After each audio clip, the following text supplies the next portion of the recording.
Assalamualaikum warahmatullahi wabarakatuh. Perkenalkan, saya atas nama Amelia Ramadhani dari kelas PAI 4C.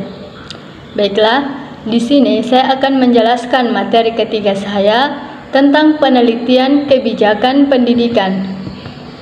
Yang pertama, konsep penelitian kebijakan pendidikan. Konsep penelitian kebijakan pendidikan adalah penelitian yang dilakukan apabila sedang dan atau sudah selesai diimplementasikan.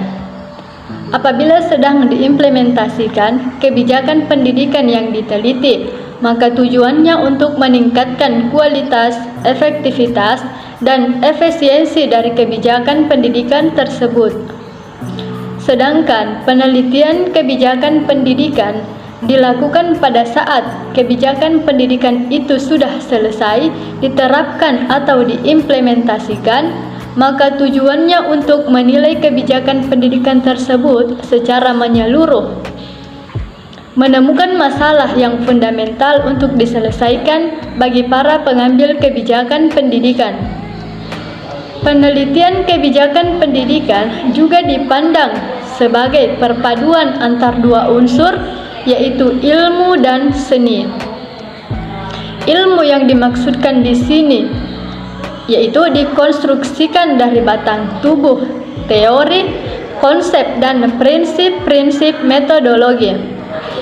Dari sisi proses, mengandung dua dimensi ilmu yang mendukungnya, yaitu ilmu dalam arti subject matter dan ilmu dalam makna metodologi.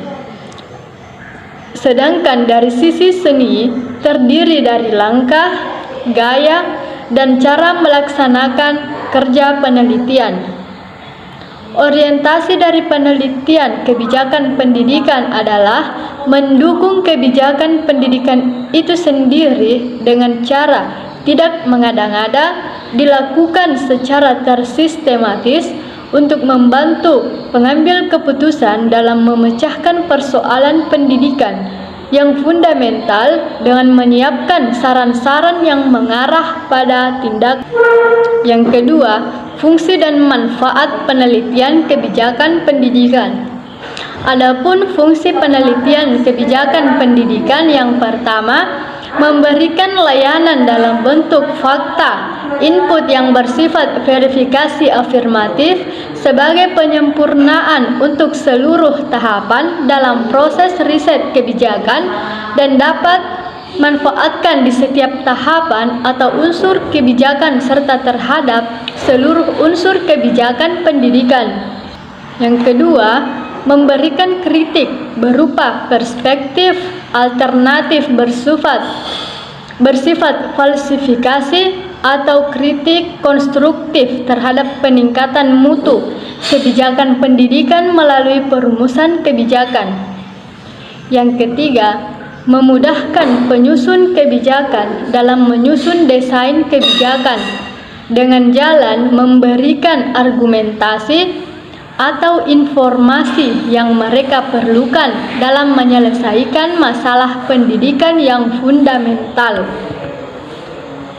Adapun manfaat penelitian kebijakan pendidikan yaitu untuk merumuskan, mengevaluasi, memperbaiki dan meningkatkan kualitas kebijakan baik yang sedang berjalan maupun yang sudah berjalan, serta mengukur dampak yang ditimbulkan dari kebijakan yang ada baik melalui metode kuantitatif mulai dari perhitungan sederhana, menggunakan analisis tes korelasi sederhana multivariat, metode kualitatif, metode sintesis terfokus, metode analisis data sekunder, metode eksperimen lapangan, metode survei, penelitian kasus, metode analisis biaya keuntungan, metode analisis keefektifan biaya, metode analisis kombinasi, dan penelitian tindakan. Yang ketiga, perbedaan dan karakteristik penelitian kebijakan dan analisis kebijakan pendidikan. Analisis kebijakan pendidikan, pelakunya adalah para birokrat pendidikan atau penyelenggara pendidikan sebagai penyusun kebijakan sekaligus yang melaksanakan kebijakan tersebut.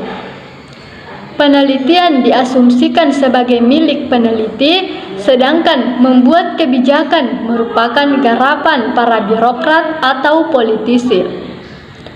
Penelitian kebijakan pendidikan terletak pada fokusnya, yaitu yang berorientasi pada tindakan untuk memecahkan masalah pendidikan yang fundamental. Jika tidak diselesaikan, akan memberikan efek negatif, di antaranya fokus pada tema-tema yang menjadi perhatian utama publik, misal masalah kualitas pendidikan, pemerataan pendidikan, anggaran pendidikan, dan sumber daya manusia pendidikan lainnya. Yang keempat, karakteristik penelitian kebijakan pendidikan. Peneliti kebijakan pendidikan dalam berbagai model riset dengan ketertiban ilmiah sebagaimana layaknya penelitian ilmiah lainnya dengan memperhatikan beberapa karakteristik. Yang pertama, diselenggarakan atas permintaan donatur dan pengguna hasil studi kebijakan pendidikan. Yang kedua, penelitian kebijakan pendidikan berfokus pada perumusan atau pemecahan masalah pendidikan. Yang ketiga, penelitian kebijakan pendidikan juga sebagai kajian terhadap organisasi yang memberikan layanan pendidikan. Yang keempat, penelitian kebijakan di bidang pendidikan sebagai kajian keilmuan peneliti. Yang kelima, fokus penelitian bersifat multidimensi. Yang keenam, orientasi penelitian bersifat empiris induktif. Yang ketujuh, menggabungkan dimensi masa kini dan masa depan. Yang kedelapan, merespons kebutuhan pemakai hasil studi. Yang kesembilan, menonjolkan dimensi kerjasama secara eksplisit. Yang kelima, manajemen atau tata kelola penelitian kebijakan pendidikan. Dalam wawasan idealisme, proses penelitian kebijakan pendidikan mengikuti tahapan. Yang pertama, identifikasi dan formulasi masalah pendidikan. Yang kedua, penentuan alternatif kebijakan pendidikan untuk pemecahan masalah.